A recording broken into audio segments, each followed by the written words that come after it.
சபை வல்லமை இழந்திருக்கிறது என்றால் அங்கே இயேசு இல்லை என்ற அர்த்தம் இல்லை, பிதா இல்லை என்ற அர்த்தம் இல்லை, அங்கே ஆவியானவர் இல்லை என்ற அர்த்தம். The church needs Holy Spirit to make the congregation see the power of God. Evangelists, they show the power of God because they gave first preference to the move of the Holy Spirit. வல்லமை, it is in the Holy Spirit. டங்ஸ்லேயே இருங்க. இங்கே பாருங்கள், நீங்கள் அனாயிட்டிலேருந்து கேட்டுக்கிட்டே இருந்தால் நோட்ஸே எடுக்க வேணாம், உள்ளே அப்படியே ஸ்ப்ரிண்ட் ஆகிட்டே இருக்கும். சில ஆவியான பேசணும், டக்குன்னு பேனாவை எடுப்பேன் பாருங்கள், பேனாவை தெரியல, என்ன தெரியன்றார், உட்கார்றா மோதன் இல்லை, நான் வந்து சூப்பர் பாயிண்ட்டு, இப்போ பிரசங்கம் பண்ணுற மூடில் தான் இருக்கியா, நான் உனக்கு பேசிகிட்டு இருக்கிறேன், நீ போய் பிரசங்கம் பண்ணுற மூடில் வந்துக்கிட்டு இருக்கிற, உன் லைஃப்பில் டிரான்ஸ்ஃபார்மேஷன் பேசிகிட்டு இருக்கிறேன். இல்லை மறந்துடக்கூடாது, மறக்காது உட்காரு. இப்படி பேனாவை எடுக்க போவ, பேனா மூடிய கணுவேன், அடுத்து அவன் பையன்கிட்ட போய் கேட்பேன், உன் ஒய்ஃப்கிட்ட கேட்பேன், நீ எங்கே போயிடுவேன்னு தெரியும், உட்காந்து நான் சொல்கிறத கேளு. நீங்கள் இப்போ நோட்ஸ்லாம் எடுத்துக்கிட்டு இருந்தீங்கன்னா, இதெல்லாம் நோட்ஸே இல்லாமல் இப்போ நான் பேசிகிட்டு இருக்கேன்றதை நீங்கள் மனசில் வச்சுக்கணும். நான் எடுத்து வந்த நோட்ஸ் இங்கே இருக்குது. இப்போ நான் வந்து இங்கேருந்து பேசிகிட்டு இருக்கிறேன் ஆவியானவர்கிட்ட.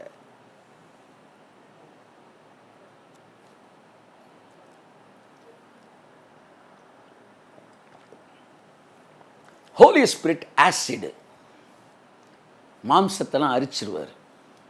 நம்ம அனாயிட்டிங்கில் இருக்கும்போது ஆவியார் இப்போ நமக்கு சொன்னது. ஹோலி ஸ்பிரிட்டு ஃபவுண்டைன், ஜனங்களெல்லாம் தண்ணி தாகத்தில் இருக்கிறவனுக்கெல்லாம் தாகத்தை தீர்க்க கூட்டி கொண்டு வந்து கொட்டிடுவார். ஹோலி ஸ்பிரிட்டு ஆயில், கஷ்டமான வேலையெல்லாம் ஈஸியாக்கி கொடுத்துருவார். திறக்க முடியாத மூடிய ஆயிலை போட்டு திறக்கிறான். செயல்படுத்த முடியாத சைக்கிளை, ஓட்ட முடியாத சைக்கிளை எண்ணெயை போட்டு ஓட்டிடுறான்.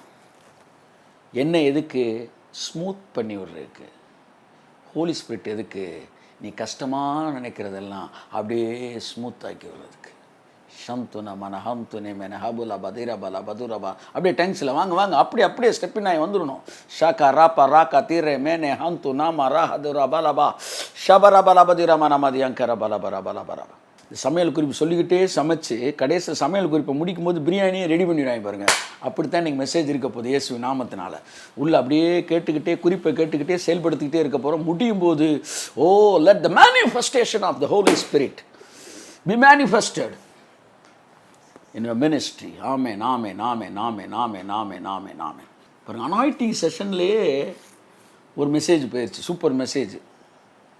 ஒரு 8 பாயிண்ட்டு, அதில் 4 பாயிண்ட் சொல்லியிருக்கேன், இன்னும் 4 பாயிண்ட் இருக்குது. அப்போ இது வந்து என்ன தெரியுது? ஆவிக்குள்ளாகும் போது தான் வெளிப்பாடுகளே வருது. கர்த்தருடைய நாளில் ஆவிக்குள்ளானேன். நீங்கள் மட்டும் அனாயிட்டிங்கில் நிறைஞ்சு பழைய மெசேஜை கொடுங்களேன், ஜனங்களுக்கு புதுசாக இருக்கும். அனாயிட்டிங் இல்லாமல் புது மெசேஜை கொடுங்க, அவன் பழசு மாதிரியே கேட்டுக்கிட்டு இருப்பான். இதெல்லாம் முக்கியமான நோட்ஸ் எடுத்துக்காங்க. அனாயிட்டிங்கில் நிறைஞ்சு பழசையே கொடுங்க, அது புதுசாக இருக்கும் அவனுக்கு. சூப்பர் சார் அப்படின்னா அதுதான் ஹோலி ஸ்பிரிட்டோடைய மூவ். ஆனால் புது மேட்ரு எடுத்துகிட்டு வந்து அனாயிட்டிங் இல்லாமல் மேட்ரை நம்பி நீங்கள் வந்து பேசுங்க, அப்படியா சரிங்க சார் அப்படின்றான்.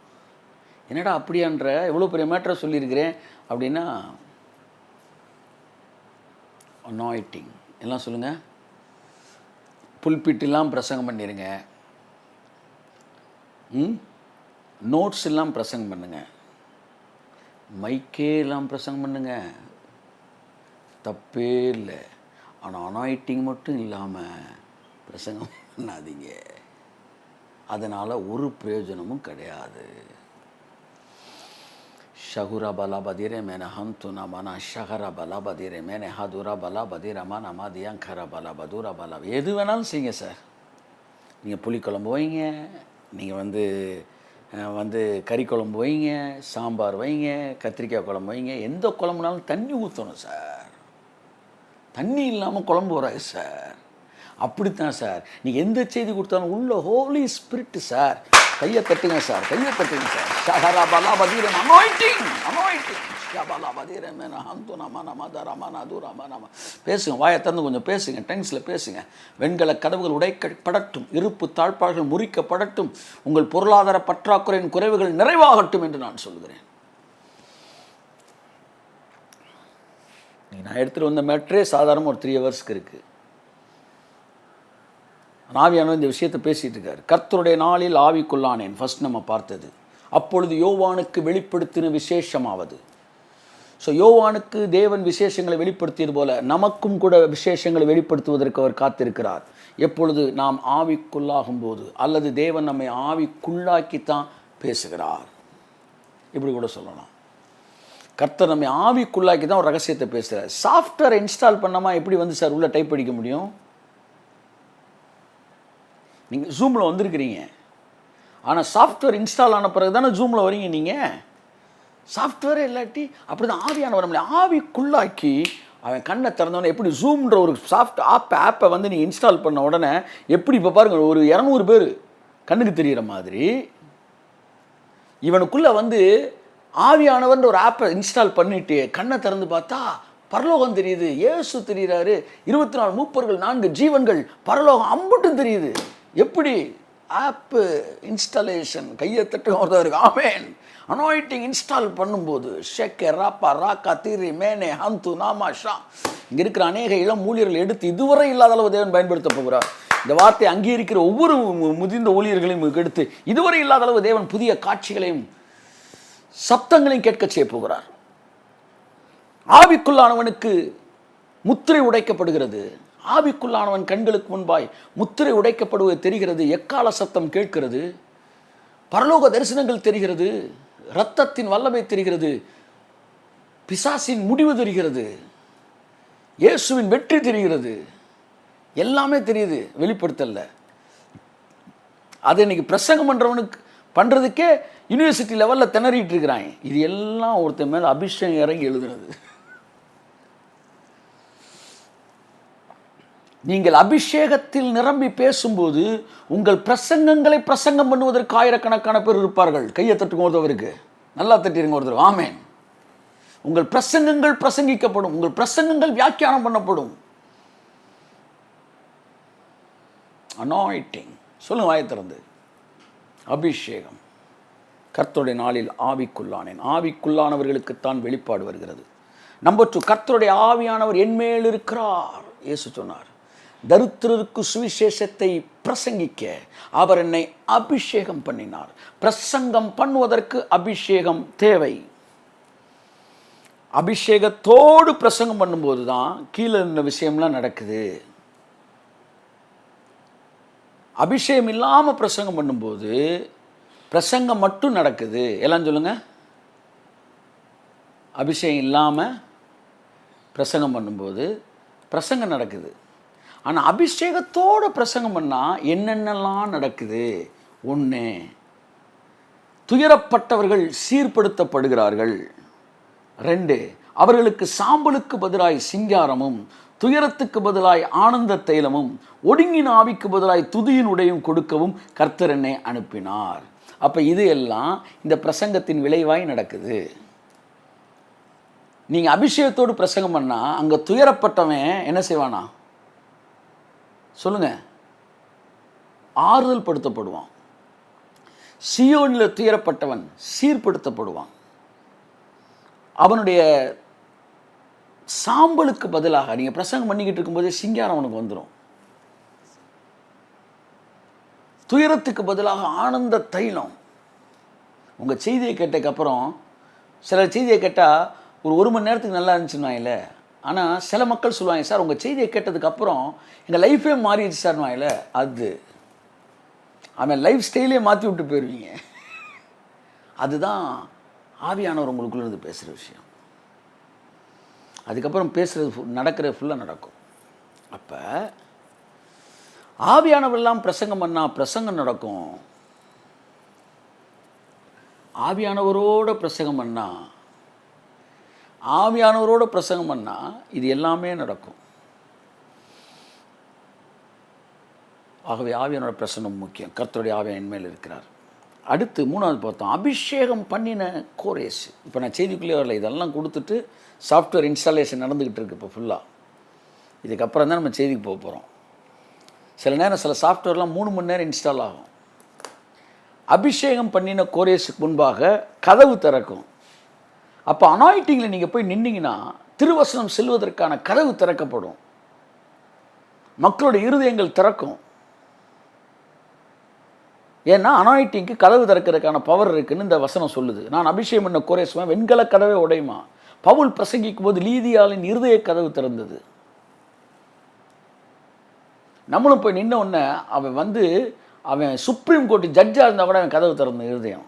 கொஞ்சம் குறை நீ என்னை கிறிஸ்தவனாகிறதற்கு சம்மதிக்க பண்ணுகிறாய் என்று அவன் கதவு திறந்துருச்சு. ஆமாம், ஏன்னா அனாயிட்டிங் எல்லாம் சொல்லுங்கள். அனாயிட்டிங், அபிஷேகம், தட் இஸ் மை அட்ரஸ். உங்கள் அபிஷேகத்துக்கு உங்கள் ஐஸ்வர்யத்துக்கு கூட சம்பந்தம் இருக்கிறது. அது உங்களுக்கு ஐஸ்வர்யம் வருவதற்கான வழிகளை திறந்து, உங்களுடைய சிந்தனைகளை திறந்து, உங்களுடைய அறிவை திறந்து, ஆற்றலை திறந்து பல காரியங்கள் உங்கள்கிட்ட கொண்டு வந்துடும். அந்தோ பரிதாபம் இன்றைய கிறிஸ்தவம் என்பது திட்டங்களின் அடிப்படையில் போய் கொண்டு இருக்கிறது.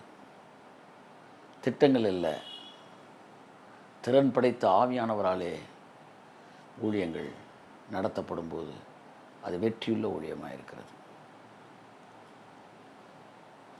ஆமென். 4வது பார்த்தா ஊற்றுக்கண்கள் திறக்கப்பட்டிருக்கிறது. தண்ணீர் துறவு ஓப்பன் ஆச்சுன்னா நாகரிகம் தோன்றும். இன்றைக்கி கல்ச்சரை மாற்றணும், ஜனங்களுடைய லைஃப் ஸ்டைலை மாற்றணும், ஜனங்களுடைய பழக்க வழக்கங்கள் கிறிஸ்துவுக்குள் மாற வேண்டும் என்றால் முதலாவது தண்ணீர். நாகரிகங்கள் எங்கே தோன்றுகிறது சொல்லுங்கள்? ஆற்றங்கரையில் தோன்றுகிறது. அப்படியே அபிஷேகம் இருக்கிற இடத்துல தனி நாகரிகம். உங்கள் சர்ச்சுக்குன்னு சூப்பராக தனி ஒரு கல்ச்சரே ஃபார்ம் ஆகும். இந்த உலகம் எப்படி இருந்தாலும் உங்கள் பிள்ளைகள் வேறு மாதிரி தான் இருப்பாங்க. கையை தட்டுங்க ஒரு காமன் பேசலோ ஆமாம் ஆமாம் ஆமாம். 4வது பாயிண்ட். 5வது பாயிண்ட்டு ஆயிலு. அபிஷேகம் உங்கள் வேலையெல்லாம் ஈஸியாக்கி விட்டு போயிடும். எவ்வளோ போராடுறோம் சில நேரம் ஜனங்களுக்கு ஒரு வசனத்தை புரிய வைக்கிறதுக்கு. அங்கே போராடுறதுக்கு அந்த கற்றுறதுக்கு அறைக்குள்ளே நல்லா நம்ம ஜெபம் பண்ணிவிட்டு ஆவியானவருக்கு முக்கியத்துவம் கொடுத்துட்டா அங்கே போய் ஈஸியாகிடுது.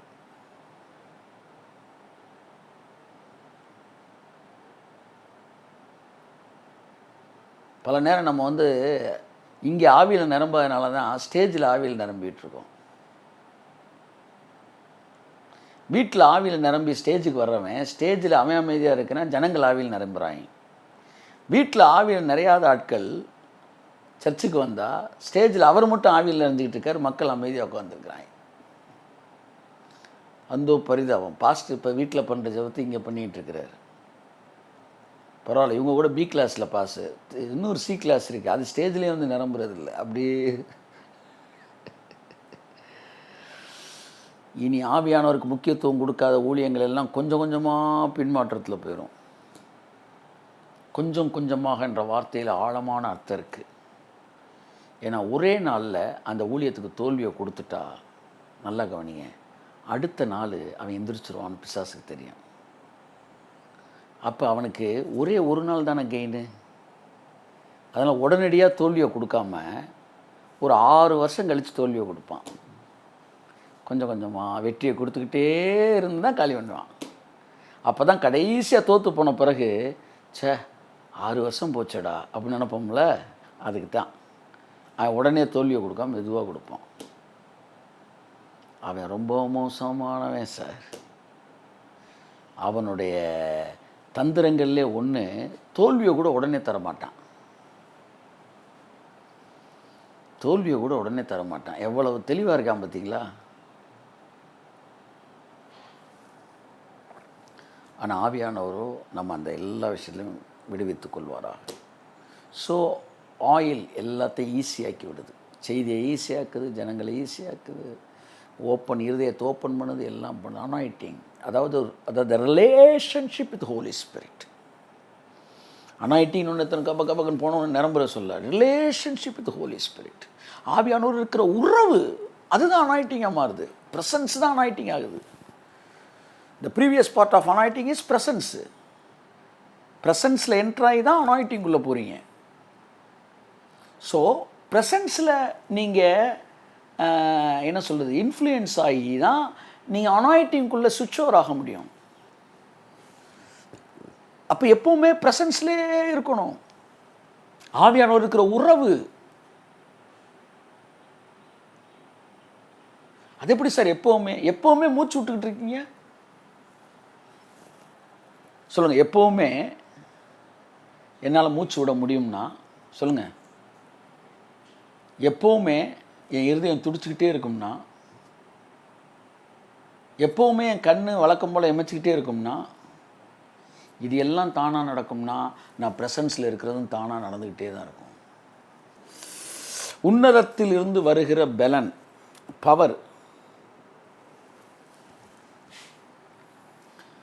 பவர் இல்லாத ஊழியம் பவரான ஊழியம்.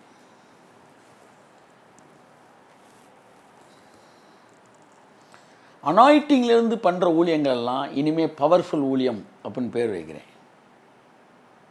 அனாயிட்டிங் இல்லாத ஊழியம்லாம் பவர் ஸ்டார் ஊழியம். அப்படி அந்த மாதிரி ஆயிடுது. சிலருக்கு மட்டும்தான் தெரியும், சிலருக்கு தெரியாது இந்த கோட் வேர்டு.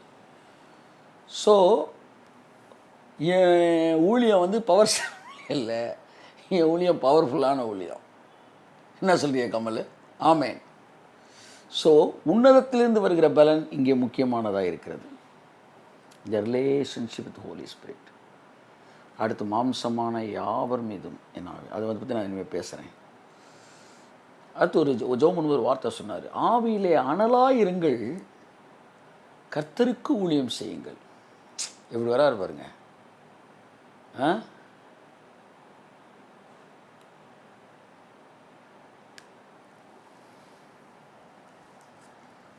சின்ன வயசில் டீச்சர் என்னை அடிச்சிட்டான் டீச்சர் அப்படி டீச்சர் இப்படி டவுசர் ஒழுங்க மாட்டுறா அப்படின்னு டக்குன்னு.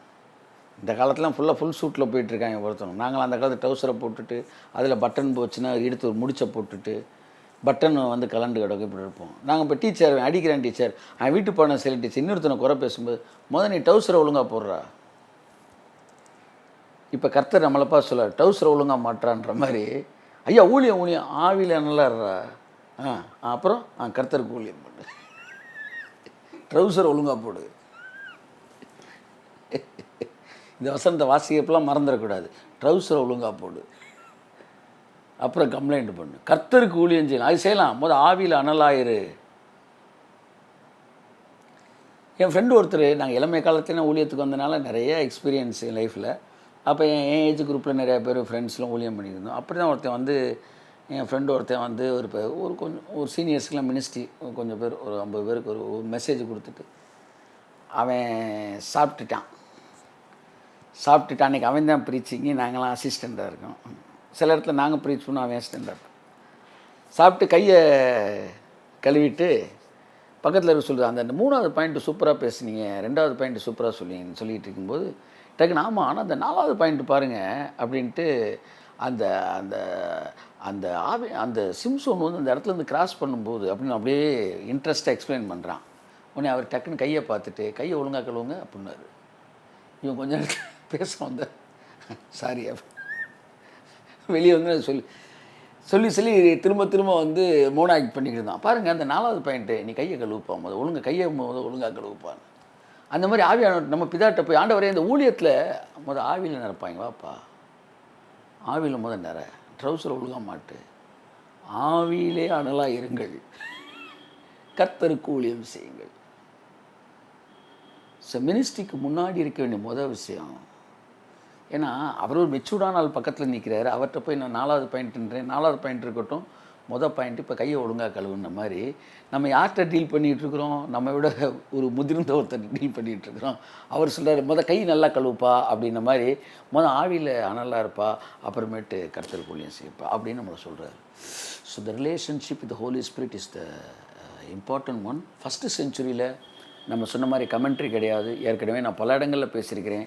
மறுபடியும் அதை நீங்கள் அறிந்திருந்தும் அதில் நீங்கள் எஸ்டாப்ளிஷ் ஆகிருந்தும் I want to stir you up by ரிமைனிங் தீஸ் ஆல் திங்ஸ்ன்னு பேதுரு சொன்னது போல் உங்களை மறுபடியும் ஞாபகப்படுத்தி உங்களை அதில் உற்சாகப்படுத்த விரும்புகிறேன் என்பது போல் சொல்கிறேன்.